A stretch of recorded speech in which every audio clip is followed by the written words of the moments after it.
another episode of the BioHub. Today, we have the pleasure of being joined by Julie Person, who's the Chief Administrative Officer at Third Harmonic Bio. With more than 20 years of experience, she's helped shape some of the most dynamic biotechs out there, including Neumora, Audentes Therapeutics, Sangamo, and Shire. And throughout her journey, she's built high-performing teams, led major growth and change, and stayed focused on the people behind the science.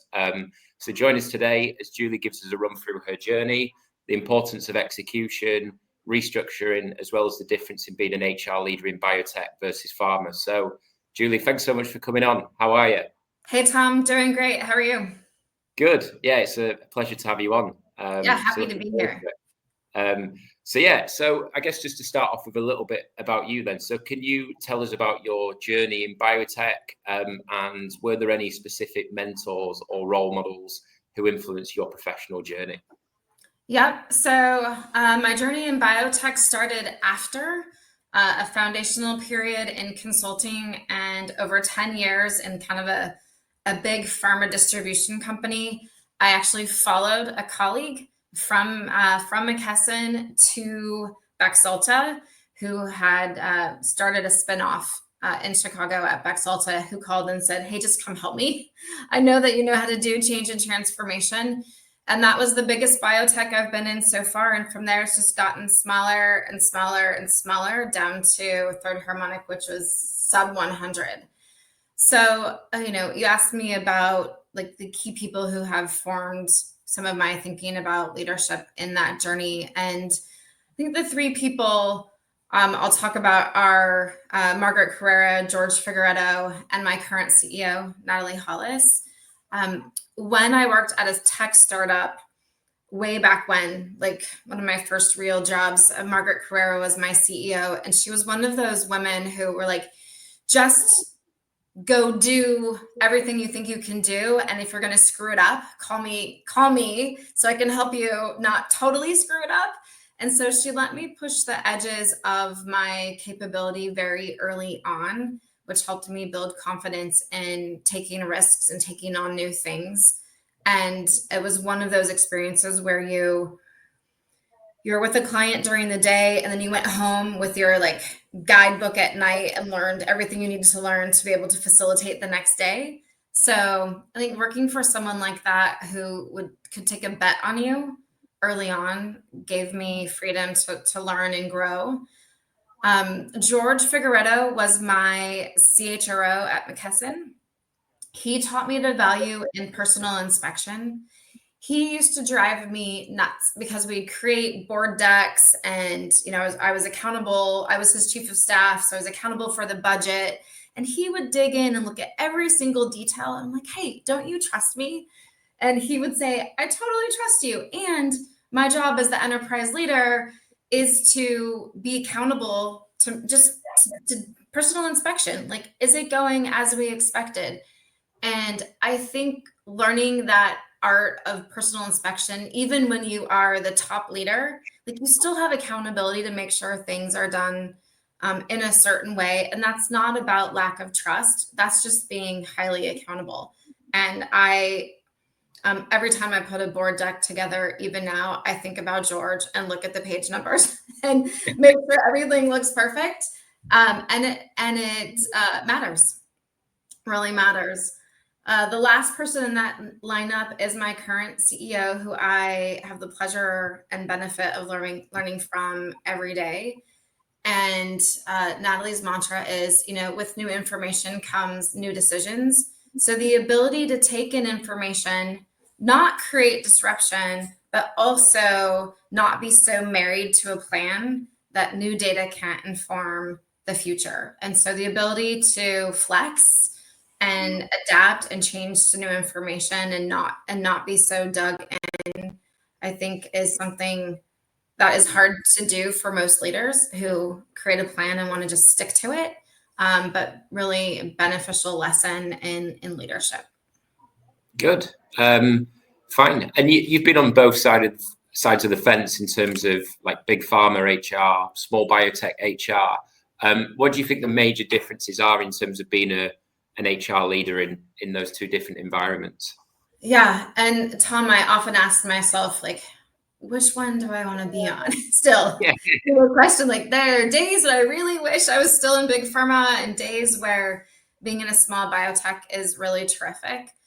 I would say as an HR leader, and I'll start with small biotech, the very cool thing about being an HR leader in small biotech is that you have control over all the levers, so you can experiment a little bit. So because things happen fast. So if I want to implement a new program or process, like let's say performance management, I can experiment with something.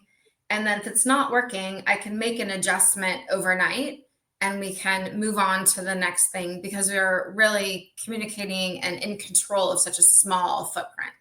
And so the ability to try new things, to really see how your strategy is impacting the organization and business outcomes, like that part is incredibly cool. And I love that kind of fast dynamic. What you don't have in small biotech on the talent management and leadership side is the ability to shape a big organization's leadership. And that has to do with just the masses. And so like Shire, it was really fun we had a nice budget to do a lot of leadership development. We had a lot of leaders. So you could pick out a cohort of leaders early in their journey and build programs that developed their capability. And you could put them in a dynamic to see how they work together. And so you're kind of creating that succession, that next gen as a group, where you can do that in a bigger biotech because you just have critical mass. You have a lot of people to choose from to filter up to be that next gen, where in a biotech, you don't really have that. So it's nice to have more money to do really amazing leadership development things. But it's the cool part about that was just seeing how the next gen would emerge and being part of shaping that in a bigger organization. Yeah, fine. And you mentioned one of the role models earlier was Natalie, the current CEO. Can you talk about the importance of the relationship between like the chief people officer, CEO, and how you'll often collaborate when looking to attract talent to the business? Yeah, I think the relationship between CEO and CPO is critical. You have to be aligned on all things. You know, I need to understand in intricate detail where our business is going and what our business priorities are so that we hire the best talent to achieve that. And my current state, right, the CEO has to trust that my experience and knowledge of people and phenotypes and like who is going to be the best fit for the kinds of things that we are driving. So it's a two-way street, but I think so trust. I mean, people always talk about like, you know, trust in leaders. So like that's important. That's just, it's everything. You need to trust one another and need to be aligned in the kind of company you're trying to build. I have known my current CEO, Natalie, for a long time now, and trust takes time and a little bit of experiment. Like, you know, did we get it right? Where didn't we get it right? Did we get it wrong? Why did we get it wrong?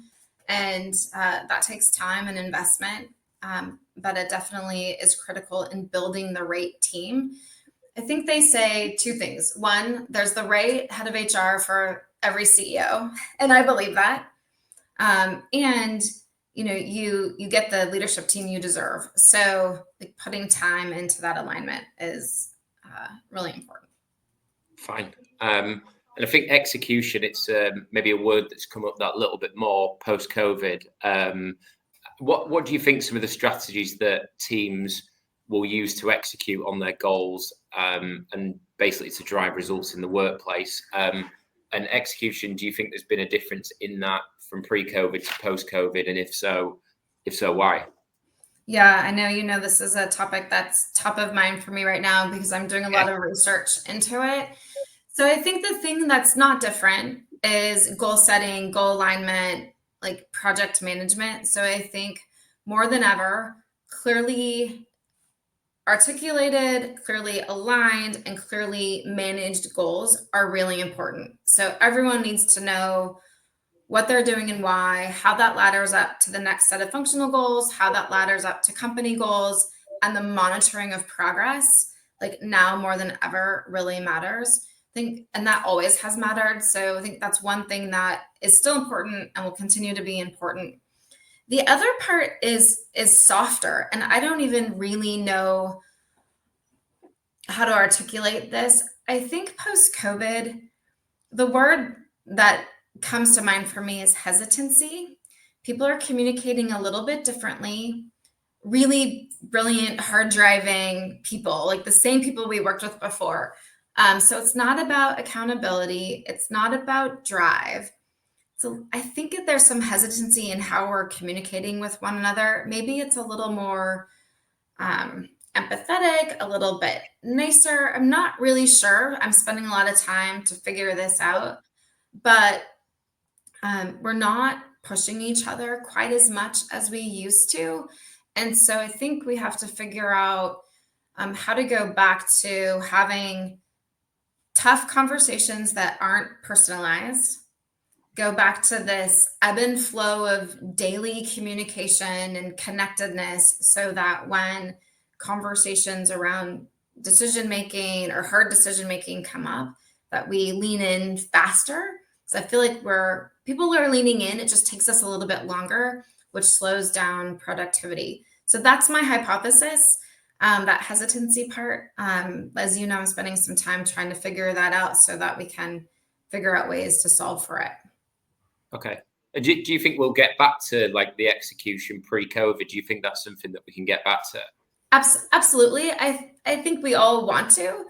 I don't know that we're going to really understand the impacts of COVID on how we communicate and how we show up as human beings for a while. But I definitely think we can get back to pre-COVID productivity and execution and drive and all of those things. I think we're just wired to want that. And in biotech, we need to. The work that we do is really important.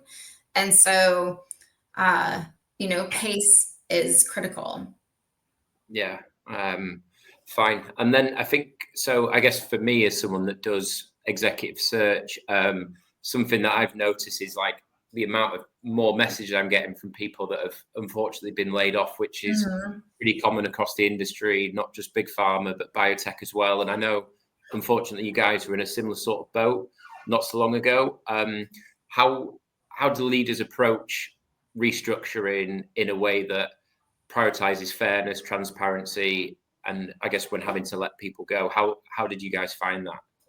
Yeah, I mean, when you are forced to restructure, and as we did, we laid off half of our company at one time, there aren't a lot of levers to pull, right? So you're fortunate when you have pre-planned in your business set up for things like severance that are, fair benefits, and you've provided those things that give people time to find a new job. And I would say my lesson learned in that is all of the preparation we did in setting things up really paid off. Even though we didn't want to think about a future that included a restructuring, doing that in advance was helpful because we didn't have to worry about that. We could spend our time on communicating appropriately, communicating effectively. So, like I said, there aren't a lot of levers in restructuring you can pull. The things that you can control, in my mind, are attention to detail.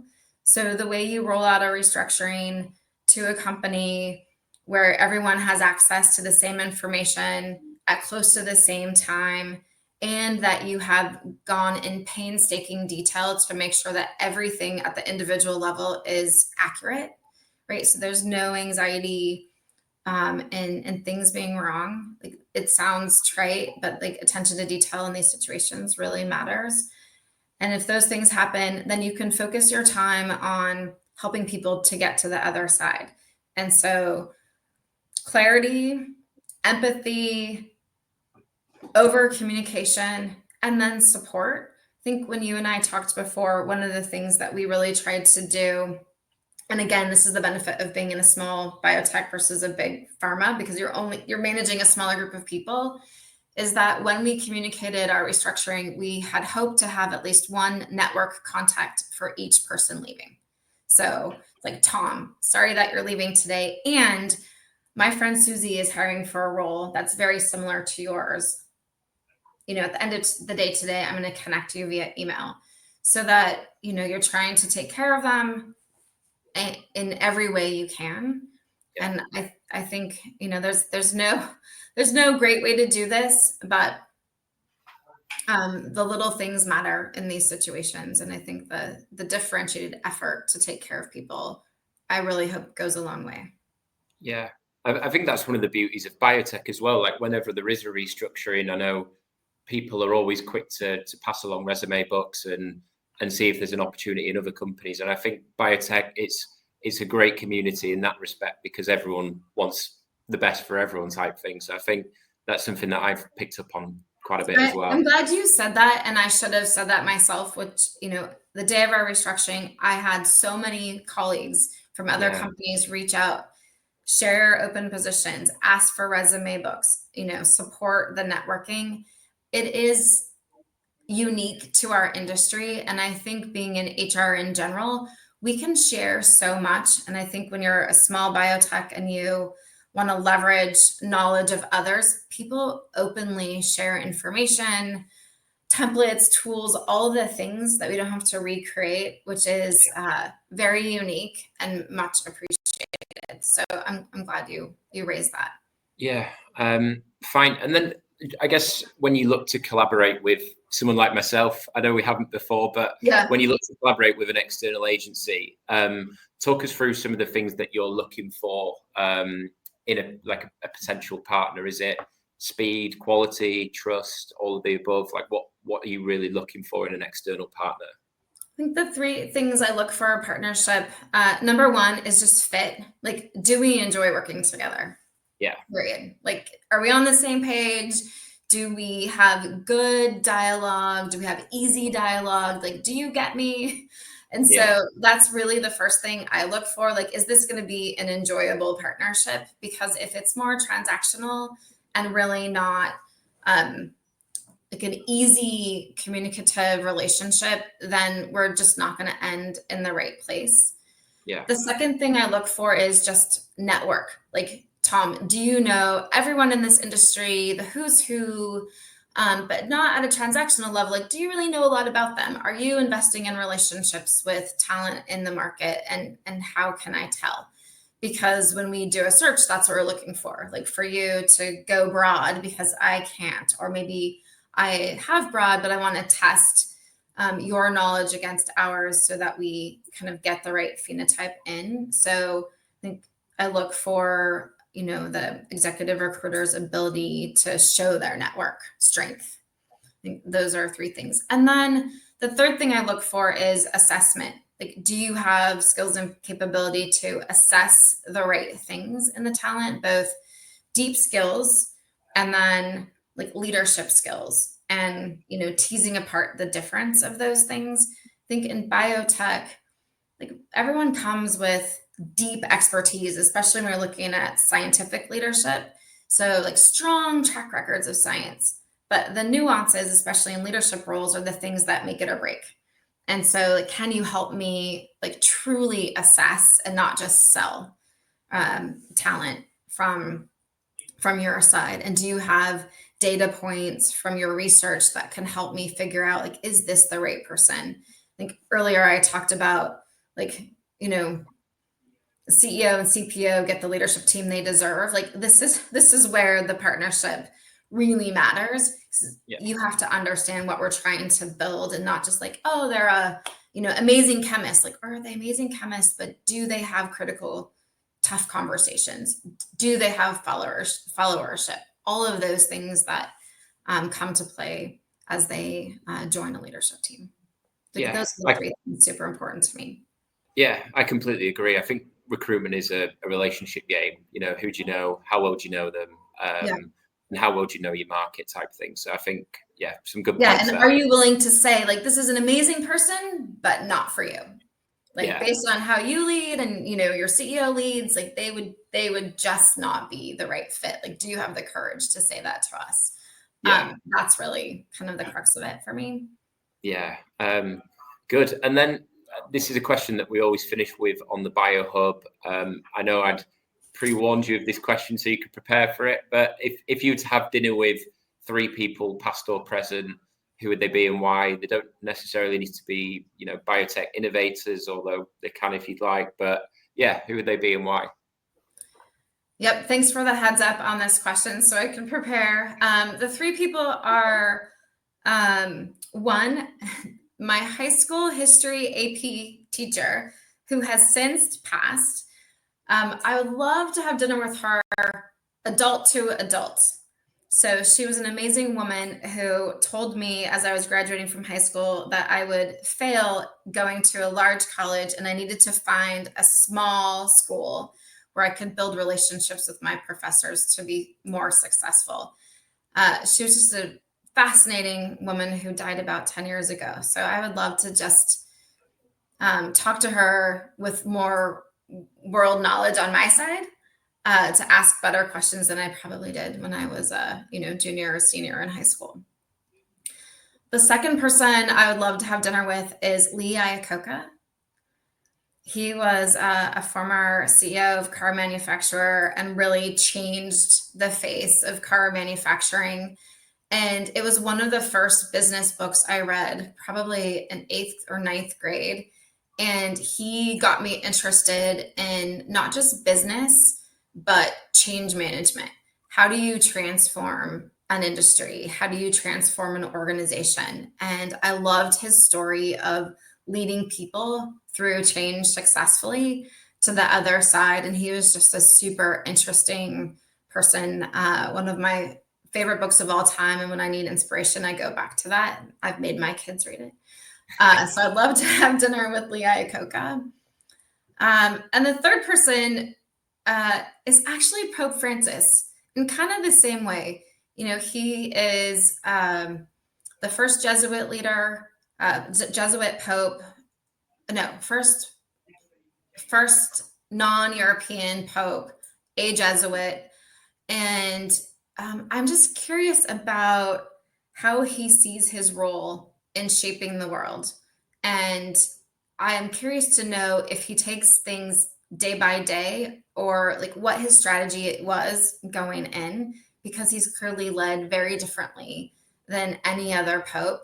So I've always just been curious about how he got there and how he thinks about his role and how strategic he is. Love to get into that mind. When I looked him up, by the way, his net worth, what do you think it is, Tom? Go on.